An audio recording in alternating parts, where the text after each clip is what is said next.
So thanks everyone for joining us today to talk about filing tenant hardship petitions with a tenant focus under the Community Stabilization and Fair Rent Act, the CSFRA. As a reminder, city staff is not able to offer legal advice, but we can offer tips, best practices, and an overview of city programs.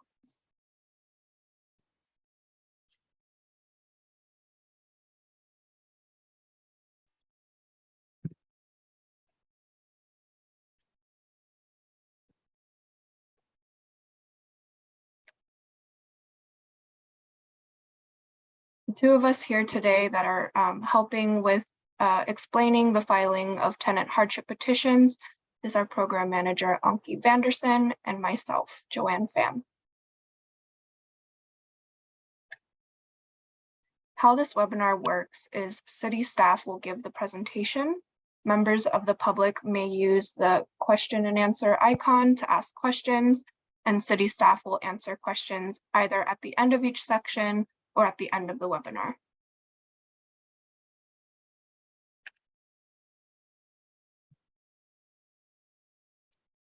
Our agenda today will cover what CSFRA covered units are, the allowed rent and rent increases under the CSFRA, tenant hardship petitions, and available resources with the city.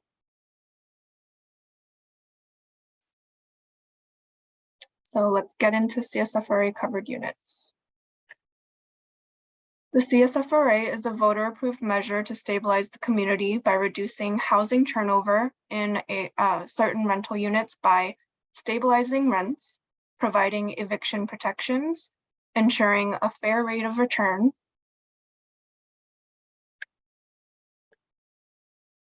and most apartments built before December 23rd, 2016 are covered by the CSFRA.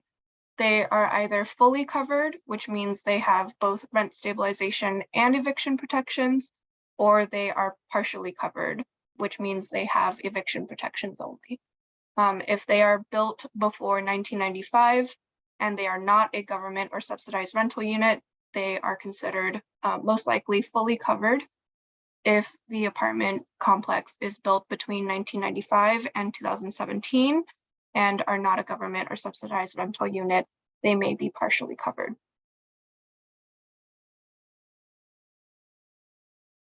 So what are the allowed rent and rent increases under the CSFRA? Included in the term base rent are the initial rent that was agreed upon at move-in, or that was actually paid at the time that you moved into the unit, parking fees, pet fees, utilities paid to the landlord, storage, and housing services. The allowed rent increases that can be done under the CSFRA are what's called the AGA, or the annual general adjustment, banked or bankable increases, and petition increases, which we'll go over in this presentation.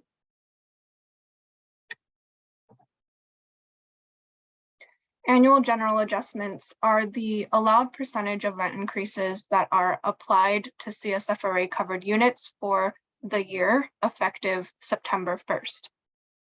The annual general adjustment is based on the Consumer Price Index for the San Francisco, Oakland, Hayward region, as reported by the U.S. Department of Labor, Bureau of Labor Statistics, and is approved annually by the Rental Housing Committee.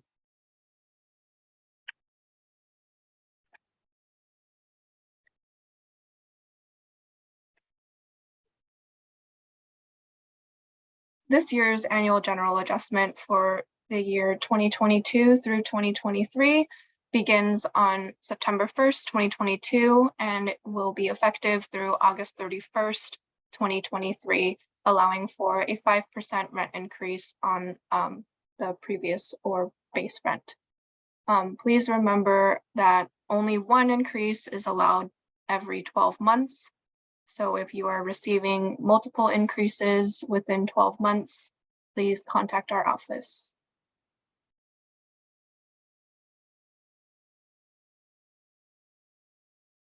Banked rent increases are the AGAs that have not been charged in previous years and can be charged within the same year that an AGA is provided to you, but can only total up to 10% of the overall increase for that year. So there's a maximum amount of an increase that you're allowed to receive.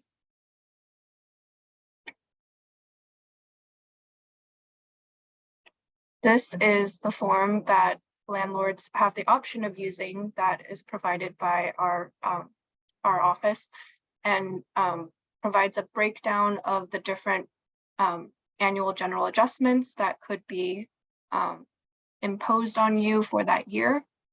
There are two types of banked rent increases, either AGAs not previously charged, and the 2016 inflationary banked increase would apply, or the annual general adjustments that have not been used in previous years. If you have any questions on the types of banked rent increases that you're receiving, please contact our office. These are the annual general adjustments that have been approved over the years by the Rental Housing Committee beginning in 2017. If you ever received a rent increase that have been greater than these percentages, then you may be able to request a refund of any overcharges.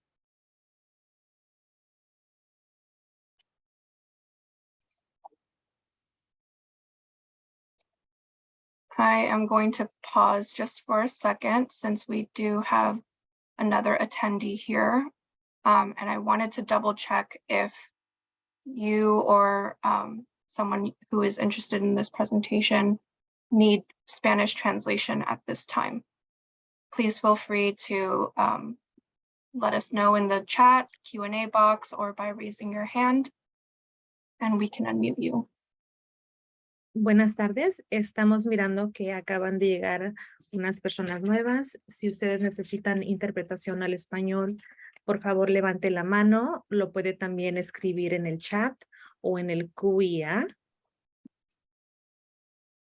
O también puede levantar la mano y le podemos permitir hablar.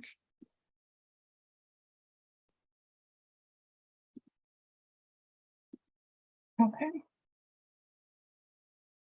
Don't see any response. I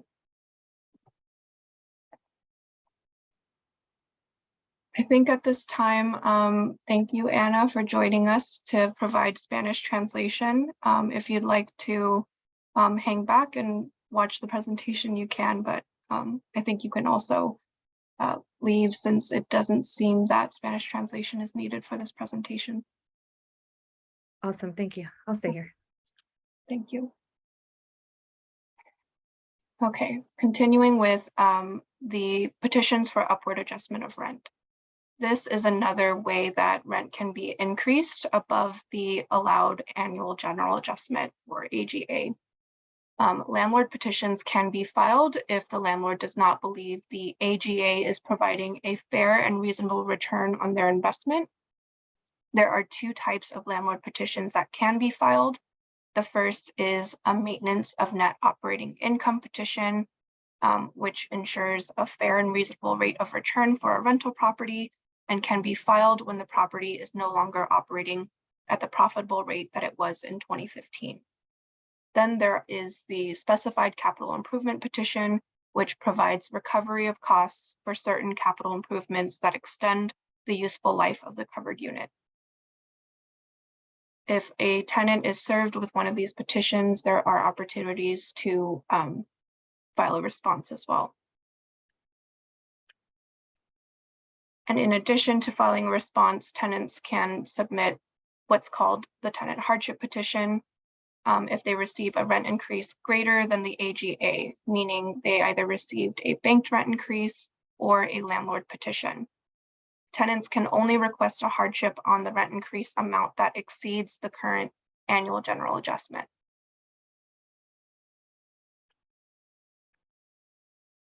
So when can a hardship be claimed? If you received a rent increase that is larger than the AGA, due to a landlord petition or use of a banked increase, and you meet the income eligibility criteria, which we'll go over in this presentation, you may file a hardship petition.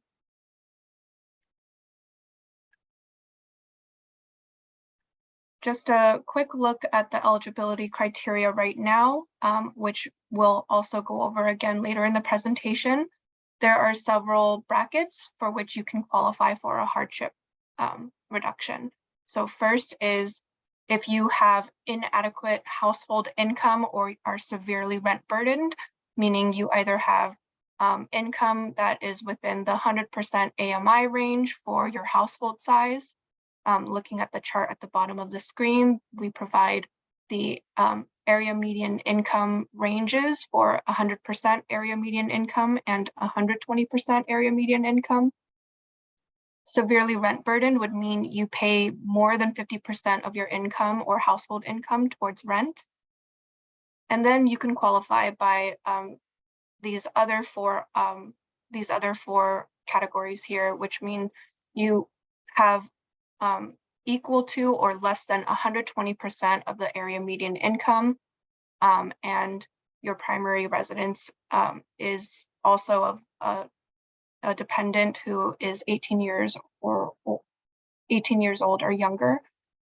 You make 120% area median income, and the household is a primary residence of someone who is 62 years old or older, and your primary residence is of a person who is disabled or terminally ill. So those are 4 ways that someone who has 120% AMI or below can qualify with the addition of these other special circumstances. There is an option that the Rental Housing Committee has passed that also allows for no income requirement, but that person would have to demonstrate what their other extenuating circumstances are, meaning they have some sort of burden that is unique to their situation, and they can feel free to let us know exactly the details of what that is.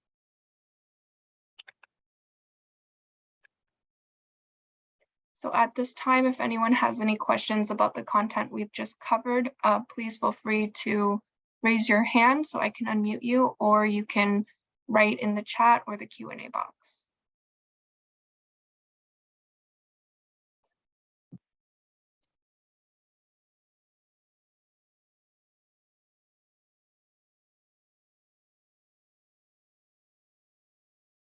Okay, I don't see any questions, so we'll just keep moving on. But if you do have any questions during the presentation, please feel free to write your question in the chat or Q&A box, or feel free to raise your hand. So now we'll get into tenant hardship petitions. And we'll start with the petition process. There are multiple people involved in the petition process. Of course, there are the parties, which include the landlord and the tenants. They can also feel free to authorize a representative to help them make decisions during the hearing process and speak on their behalf. They would need to submit a form for that, but both sides are welcome to do so and have the right to assistance. There are additional support, such as interpreters offered by the city, as well as additional witnesses that they might have to help support their arguments.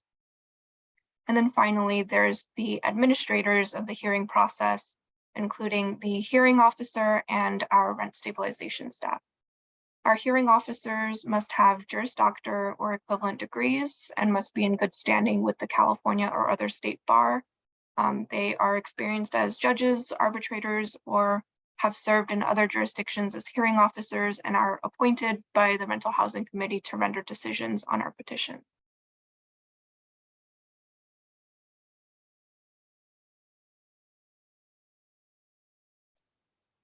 The petition process can start first with an informal review by the city, but that is optional.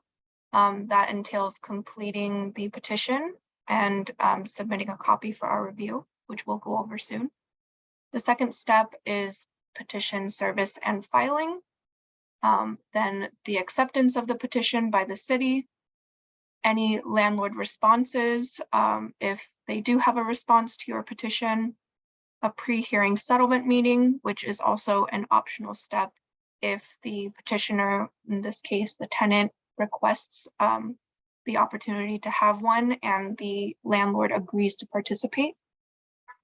Step 6 is our pre-hearing telephone conference with the hearing officer.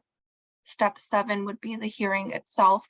And then the final step in this process would be receipt of the hearing officer written decision.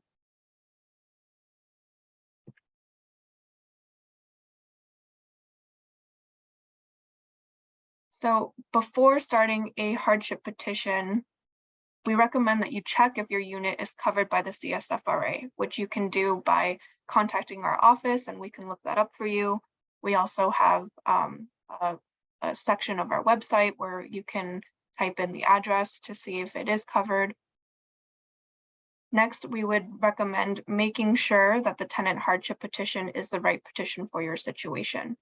In case there are multiple issues with your unit, such as an unusually high rent increase or habitability concerns, you may want to file multiple petitions or a different petition. Next, decide if you need an interpreter. If you also have any potential witnesses that might need an interpreter, you can contact our office to submit your request, preferably by email or in writing in some way. And then finally, decide if you want to authorize a representative. Consider authorizing a representative to help you through this process, such as an attorney, tenant advocate, or other person you entrust in this process.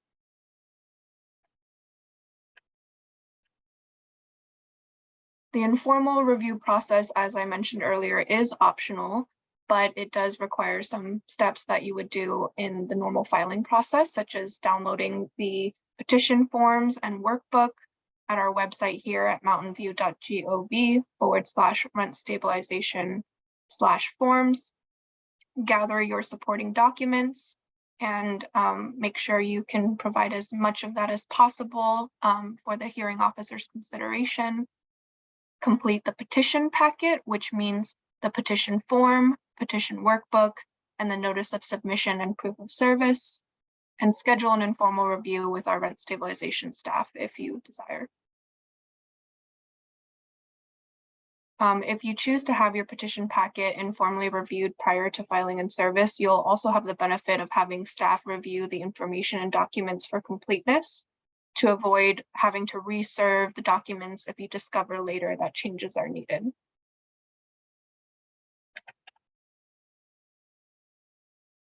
When you're ready to serve and file your petition, you would sign the petition form and the notice of submission and proof of service form. Make a copy of the petition packet, at least one copy, so that you can keep it for yourself. Serve a copy of the signed petition packet on your landlord without the supporting documentation. Staff will review the documents to remove confidential information, and then we'll share your supporting documents with all parties after that confidential information is removed. And then finally, you would submit the petition packet and supporting documents to the city. We do prefer that the petition packet and the supporting documents be emailed to us, but you can also provide them by mail to us as well.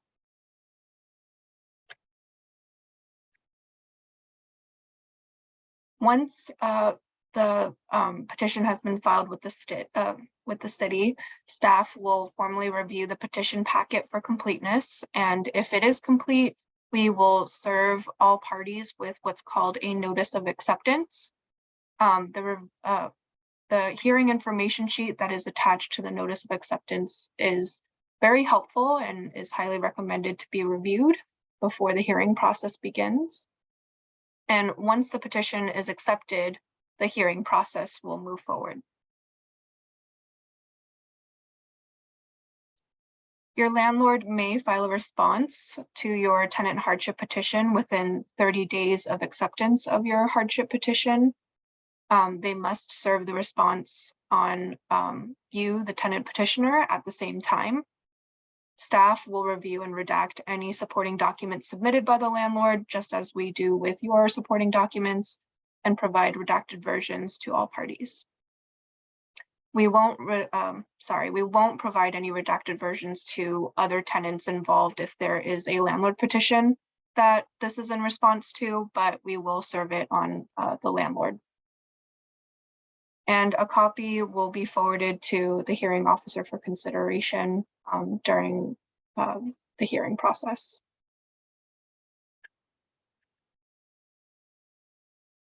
As with the informal review process, pre-hearing settlement meetings are also optional.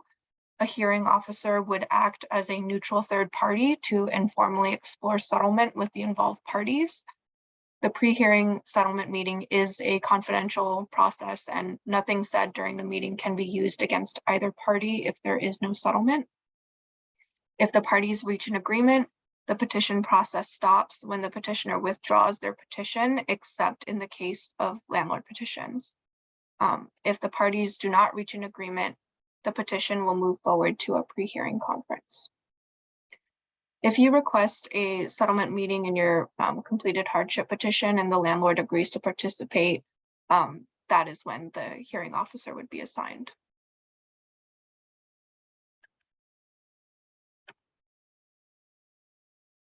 In the hearing process, there are different hearing officers for the settlement meeting and hearing. A new hearing officer would be assigned if the parties did not come to an agreement during the voluntary settlement meeting. The hearing officer will hold a pre-hearing conference to discuss the hearing process and ask the parties questions about their submissions. An order will summarize the pre-hearing conference, scheduling the hearing date, and possibly requesting additional document submissions in case there came to light any other potentially useful documents. At the hearing officer will listen to all parties, including testimony from the parties themselves and their witnesses, and may ask additional questions.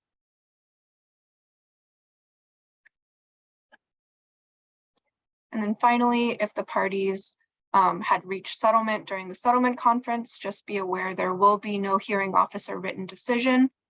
However, the hearing officer has either 14 days to serve the decision if the tenant hardship petition was filed in response to a banked rent increase, or 30 days if decided with a landlord petition. The hearing officer's written decision is final unless any party submits a written appeal within 10 days. And if the decision is appealed, the Rental Housing Committee will hold an appeal hearing within 30 days and issue the final decision. So we'll take a break at this time to see if anyone has any questions about the petition process and what we've covered so far.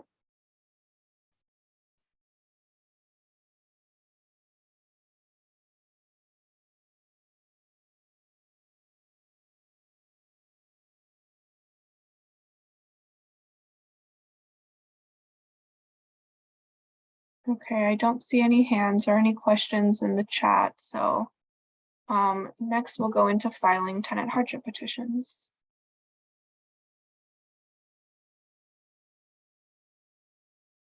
So we'll be getting into the details of completing the tenant hardship itself.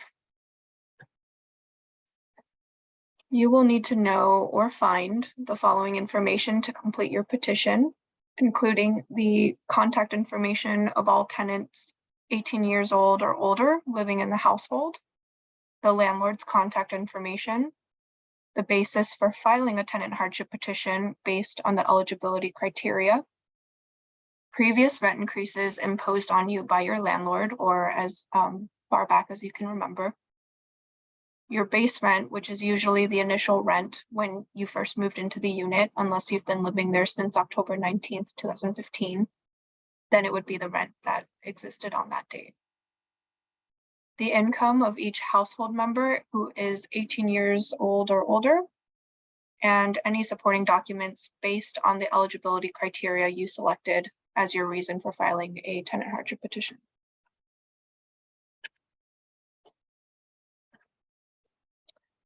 So just as a refresher, this is the eligibility criteria for filing a tenant hardship petition. If you do not meet the income qualifications for filing a tenant hardship petition, the Rental Housing Committee allows consideration of other extenuating circumstances not relevant to income. So again, if you make 100% AMI or below, or you spend 50% of your income or more towards rent, then you would qualify under that first bracket. In the second bracket, if you make 120% AMI or below, and your primary residence is that of any children who are 18 years old or younger, or under 18 years old, or you have a senior who is 62 years old or older, or you have someone who is disabled or terminally ill living in the household, you may qualify for tenant hardship reductions.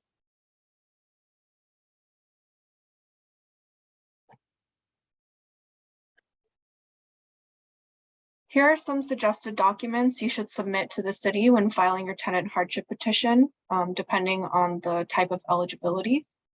As a reminder, supporting documents should not be served on the landlord or any other tenants affected by a landlord petition or banked rent increase, and should only be submitted to the city.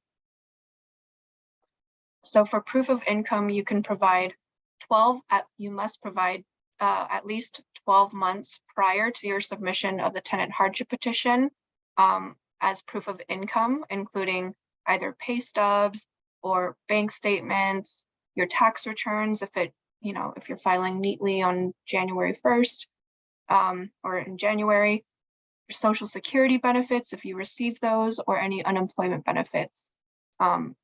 So if you do not have just your pay stubs, you could provide also bank statements to supplement any missing documentation. And then for proof of children living in the home who are under 18 years old, you can provide proof of their residence, a birth certificate, and government issued ID, or just one of the above if your proof of residence is on the government issued ID. Proof that someone is 62 years or older, same documentation as for proof of children. Proof of disability must include the proof of residence as well as verification by a healthcare provider of the disability, and the disability does need to meet the requirements of California Government Code Section 12955.3. And proof of terminal illness would likewise need proof of residence as well as verification of that terminal illness by a healthcare provider. For proof of extenuating circumstances, that is a flexible requirement. So any documents that you believe best support your claim of extenuating circumstances should be submitted to us.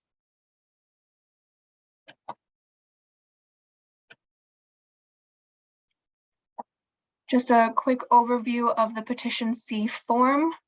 This is the first page of the instruction, which is very helpful for finding out the details that are required, which we are going through in this presentation today.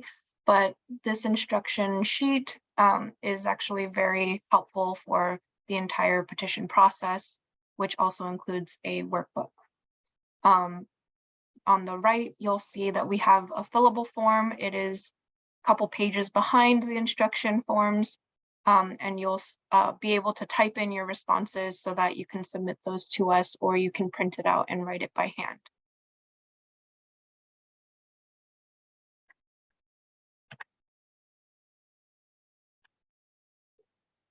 This is the workbook that will accompany that petition form that we were just looking at. In this first tab that you're seeing on the left side, there is a space for listing all prior rent increases received. If you can't remember as far back as you've lived there, then that's okay. Providing as much information as possible would just help with the hearing officer considering your situation.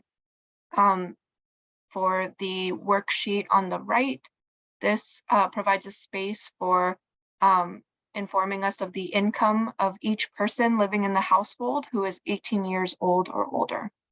So one line can be used for each person, totaling up their income or other sources of income that they receive.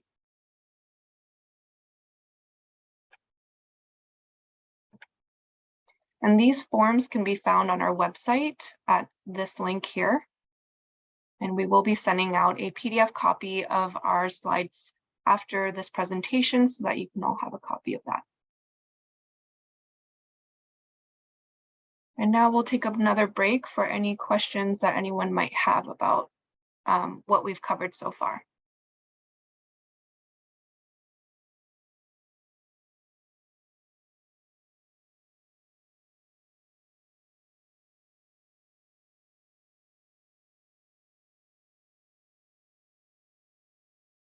Okay.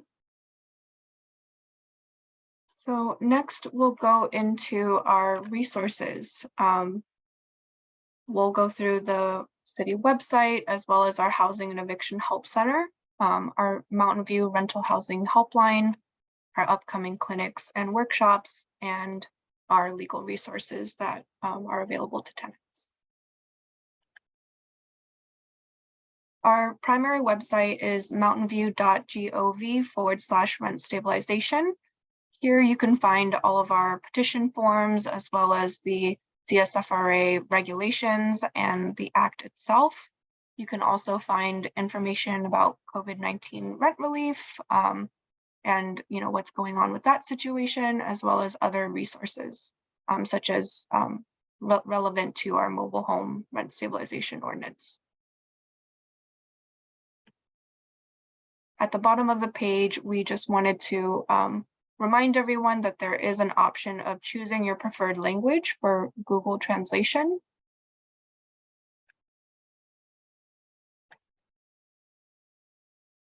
And at our Housing and Eviction Help Center, we are now hosting webinars on the third Thursdays of each month, but we are there on the first and third Thursdays from 1 to 5 p.m. at the City of Mountain View Public Library located at 585 Franklin Street in the first floor program room. You can also join us virtually by going to the mountainview.gov/housing help clinics link. That'll take you directly to the Zoom meeting, and you won't have to register or enter any meeting IDs.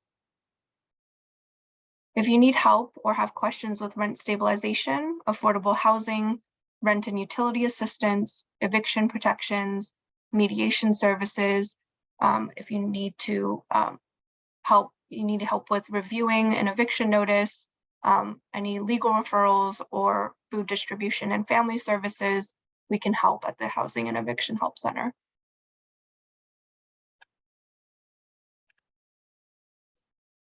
Our rental housing helpline is, the contact information is on the screen here, which is 650-903-6136.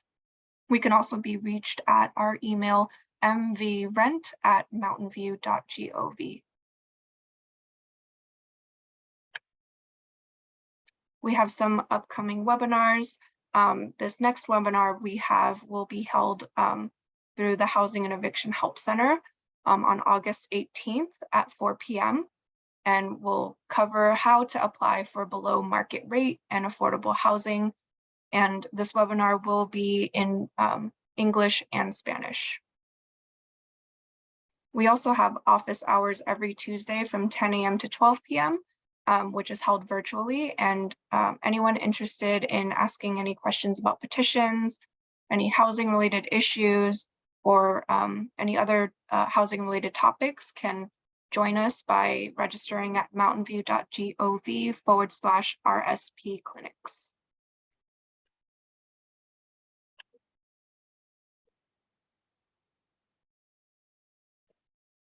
And then finally, we have our legal resources that we suggest for tenants. CLESPA, which is the Community Legal Services of East Palo Alto, supports residents of Mountain View and can be reached at their number and website here. The Law Foundation of Silicon Valley is also a county-wide option for legal services, as well as Bay Area Legal Aid. So if anyone has any questions about what we've presented, now is the final chance to do so. We also have a survey that we would really appreciate your commentary on when we send out this PDF presentation. You can click the link here to access our survey. And I do see a question in the chat about whether or not this PowerPoint will be provided in English and Spanish. Yes, the PowerPoint will be provided with English and Spanish, which we have here in the presentation. Thank you for asking that.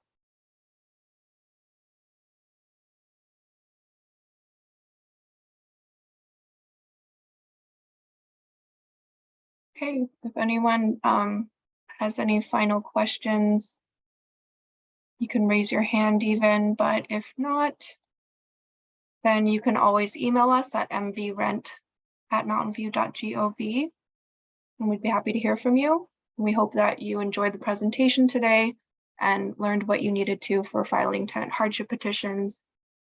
Feel free to visit us during our office hours on Tuesdays from 10 a.m. to 12 p.m. And we look forward to hearing from you in our surveys. Thank you everyone for joining us today. Thank you, Joanne. Thank you.